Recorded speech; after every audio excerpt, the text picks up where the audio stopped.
Hello everyone, this is Menz here. I'm going to be doing a user replay today from Throat Swab EHJ, and also he's platooned with Tendris here. This is a pretty interesting match. I won't go into too many details, not to spoil it until the end, but this is a pretty awesome match because it's a Kolobanov's medal. Between the two of them, two pretty nice amount of kills to come out with a win here. Now, Throat is in the T-43 medium tank here, and he's playing, with the T-34-1. So both tanks play fairly well together. And on Swamp here, from this side, they're choosing the right option here by going to the north, because, pushing south on this side is a little bit more difficult than compared with the other team, because they have a little bit of advantage getting over there, getting shots on you, trying to, climb up in the southwest corner, and pushing this side definitely makes sense. You're able to get a little bit better foothold early on, and here they he spots both of these guys even before that guy was that's out in front of him there, that PZ3J, because he does have pretty good view range. He does have binoculars too, which they weren't set up, but he gets that first hit in there on that Skoda early on, 194 damage, and he had 2 critical hits, so who knows what he hit. Might have been an ammo rack or crew member there. But starting out here, looking at how their team is set up though, in the south they have a Tiger 1 and a Yag Panther, which at least they have 2 top tiers down there, but they're gonna have their work cut out for them to fight down there. The enemy is very heavily concentrated down there from the looks of it. They have a few tanks in the southwest corner, and they probably have a lot of camping TDs down there too. Now, Throat decides to push up here because really at this point, their only forces up here in this area, and they got to get them out. Sitting where he was, it would be more risky for him to try to push down more towards the enemy base. He does get spotted here as he gets stuck in between the 2 rocks. But fortunately, he didn't tip himself over. That would have been anticlimactic. But anyway, pushing up here, him and his platoon mate, they still do have full HP. They did just lose a tank there to Cromwell. For whatever reason, he pushed into all those guys. Don't know why.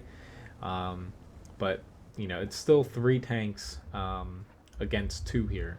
So it's still a tough road ahead of them for, well, not only winning this flank, but still having enough HP to get through the rest of the enemy team. At this point, their team is down by 1 tank. Looking at the southwest corner, the Tiger 1 pushed up for whatever reason. He's going to be on his own. And a mistake that a lot of times you see for, either side on this team, typically they just camp in their little bubble for the base. The northern side, it's a little bit worse, honestly, to put too many people here, because a lot of times you take a lot of damage being in that area. It's not as safe as it looks. And this side is a little bit safer, but worse shots a lot of times, especially if you're trying to shoot north. But anyway, they're only down by 1 tank here, and they still have a pretty good pretty good chance to win, but right now they just lost 3 tanks. So now they're starting to get a little outnumbered here. And seeing that, this T-20, he's content with just kind of holding on. So Throat here is going to, he's going to push around here. And just, the little bit of a change here is going to mess this T-20 up, because he can't point at both of them at the same time. And little changes like this can go a long way.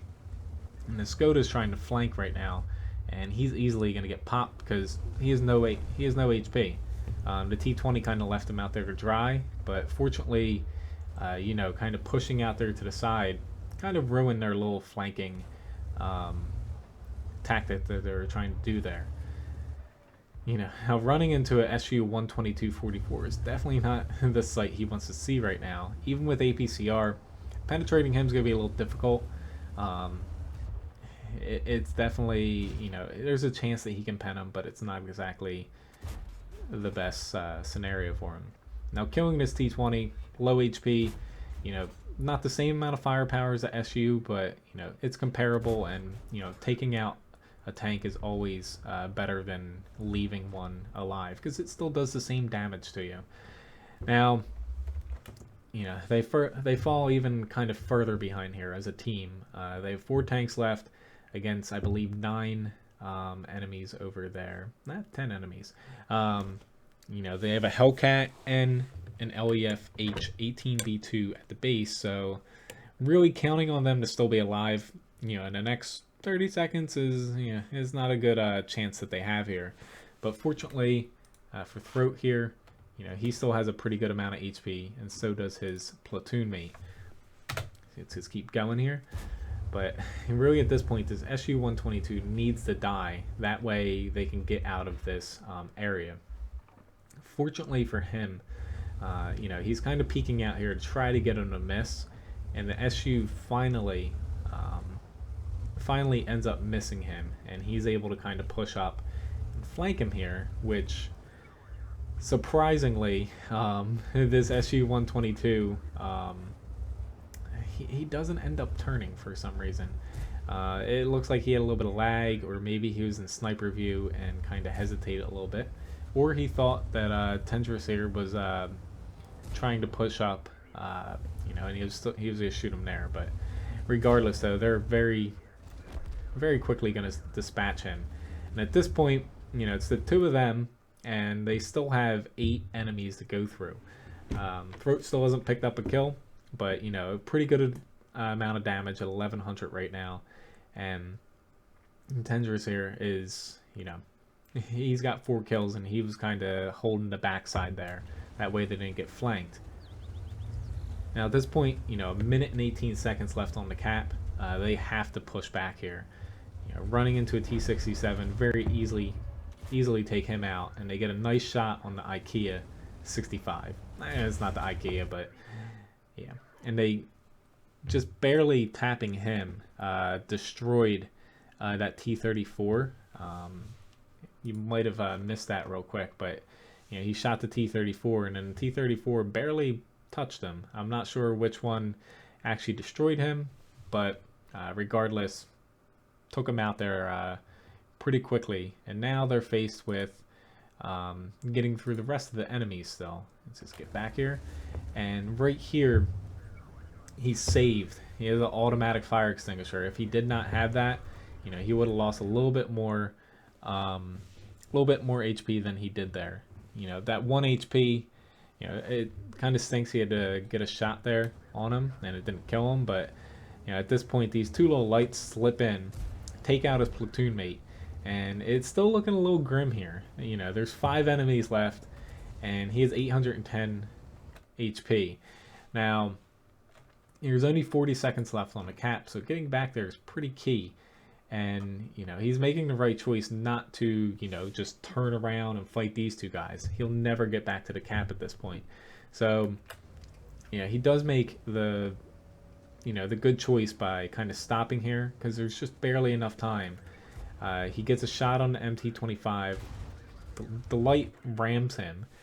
SPG misses, and he's able to get this other light tank out fairly quickly, which is pretty crucial. Because now, he has the big bad KV-2 here on his left, which, fortunately, this Bishop's going to miss him again. It doesn't track him. That would have led to his death.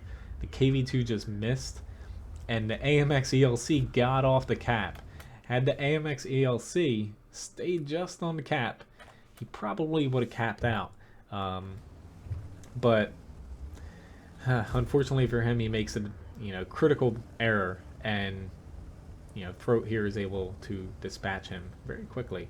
Now, fighting against the KV-2 head on, no chance he's gonna have there, because all the KV-2 has to do is land 1 shot on him with an HE round. So instead, he decides to leverage his view range.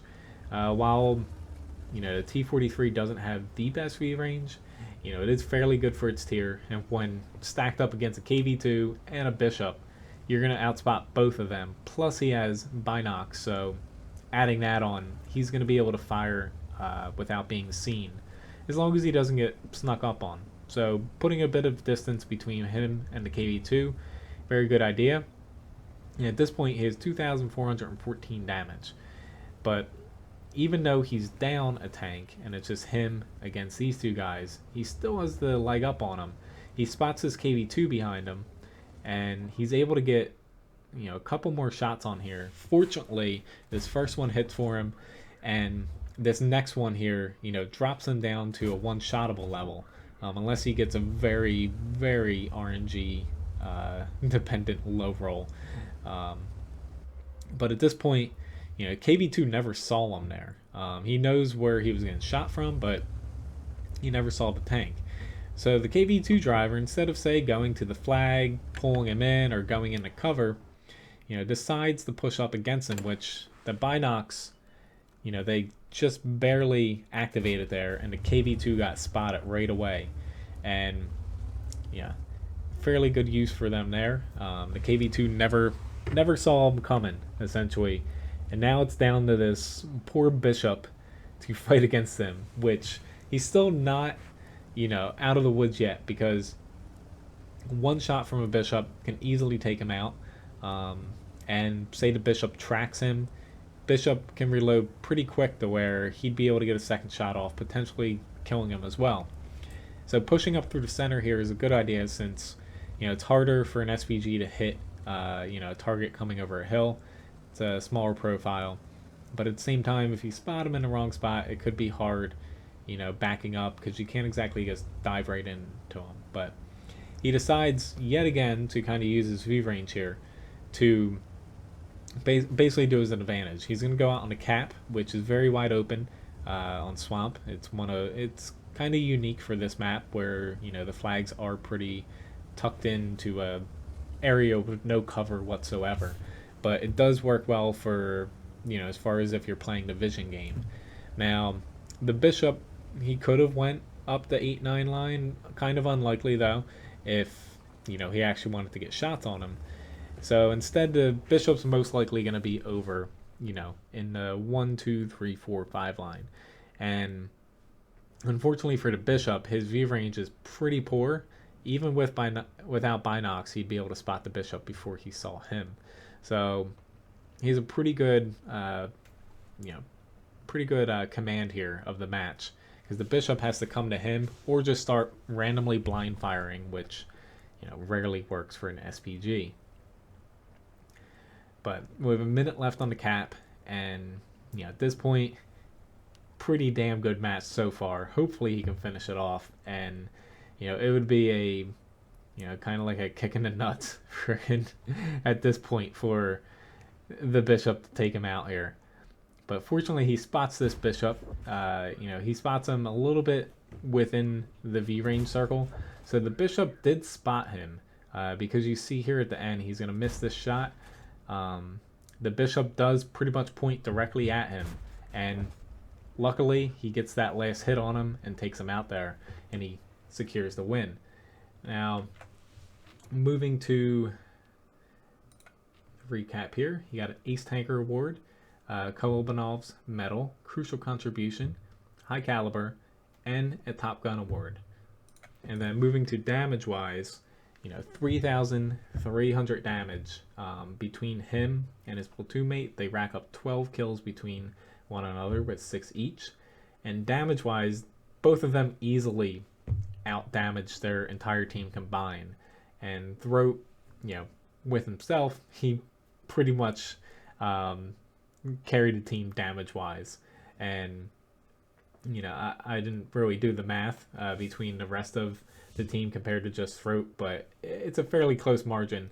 If not, he might, he loses out by a little bit, but it's a pretty telling thing that he almost does more damage, just him, discarding Tendrus there, compared to the rest of his team. So pretty damn good job on that front. Now, finally, you have the endgame screen, the last one. 29 shots fired. He hits 23 of them and penetrates 18. A lot of those bounces came off of the SU-122, I believe. And only 887 damage, was over 300 meters, which, pretty much came all towards the end there against that KV2 and the Bishop. So, a pretty good use of the vision there at the end. Without it, would have been tough to kill that KV2, and the bishop at closer ranges a lot more risky. But fortunately, the KV2 never saw him, and the bishop didn't see him until it was too late. And he only blocked 505 damage. T-43, not exactly the best armor, but he did get a few bounces in there, fortunately for him. And just a little bit of assist damage there, and a little bit of credits too, because APCR is fairly expensive at mid tiers. But anyway, very nice match here by Throat and also Tendrous. As far as user replays go, I have a Discord channel set up for people who watch my live stream and also support the live stream. So feel free to stop by a live stream if you're interested in that. But essentially, you're able to submit replays there, and every now and then I'm going to kind of pick the ones that stand out the most. Every couple weeks, and based off of my own opinion and also what other people think of them. But this match so far was it was just shining there. It was an awesome match. Thank you very much for submitting it, and very good job, since you really without abusing the vision a bit, not really abusing, but taking advantage of it. It would have been a tough challenge to get that KV2 out. That was really the critical moment of the match, outside of when both of them kind of exited the northwest corner and just plowed through about, I don't know, like 6 enemy tanks in the span of like 30 seconds. That was pretty awesome. But anyway, thanks again for watching, guys. Hopefully you guys enjoyed this video, and I'll catch you on a live stream or another video here sometime soon. Have a good day.